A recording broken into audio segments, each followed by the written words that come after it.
Have you ever wanted to build your own house or self-build your own home? Well, you're watching the right video because I'm going to explain how you get started finding that plot of land. There are a number of ways you can find that perfect plot. I'll go through 6 ways and also explain things you need to consider when working out if a plot is suitable. You'll need to write down a list of requirements you want your plot to have. This will help you later on to quickly evaluate each plot. When looking for a plot of land, you should first try speaking to people you know, like family, friends, or people in your contact list. By talking about self-build, someone you know might have connections or could even make an introduction. The more people who know you're looking for a plot means there are more eyes and ears helping you search. They may even send you links to plots they come across. There are plenty of websites and auctions you can use to find a plot. I suggest starting with Plot Finder and Rightmove. Use these websites to filter the plots you're after. This can help you narrow down your perfect plot more easily. A simple way to find a plot is to find a house in your desired area, demolish it and build your dream house. This method is tried and tested, allowing you to tick all the boxes so you get exactly what you want. It has the bonus of knowing that services, power, access and drainage won't be an issue because they're already there.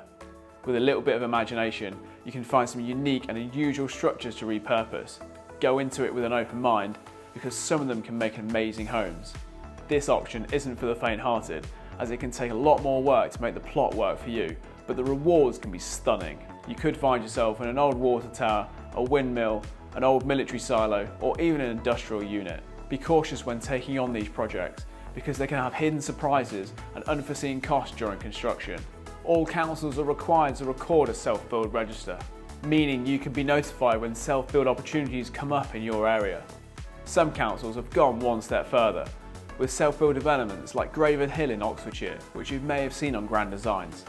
Self-build schemes can offer one-off plots, or plots within a development. The downside to this method is that it can take a long time for something to come up. An obvious one, but still a valid option, is to speak with estate agents. If you have a good relationship with your estate agent, they can give you a heads up or even early warning of something hitting the market. This can mean you jump the queue, potentially getting first refusal. Estate agents have connections, and if you keep them sweet, they may introduce you to someone thinking of selling a plot. You shouldn't jump at any old plot, or the first one that comes your way. There are a few things you should consider when looking at a plot to establish if it's the plot for you. Is it within budget? What type of land is it, and how likely are you to get planning permission? Check for services. Does the plot have power, water and drainage? If it doesn't, you'll pay extra to get these to site. Also, check for ransom strips and road access. It's hard, but be patient. Don't jump at the first plot that comes your way. Make sure you do your research before buying something that will cost you a lot of money. I run a company called ProjectWise, specialising in supporting self-builders throughout their build. Visit the ProjectWise website to learn more. Now you know how to find a plot of land, check out this video next. Don't forget to subscribe so you don't miss out on future videos. If you've got any questions, drop them in the comments below.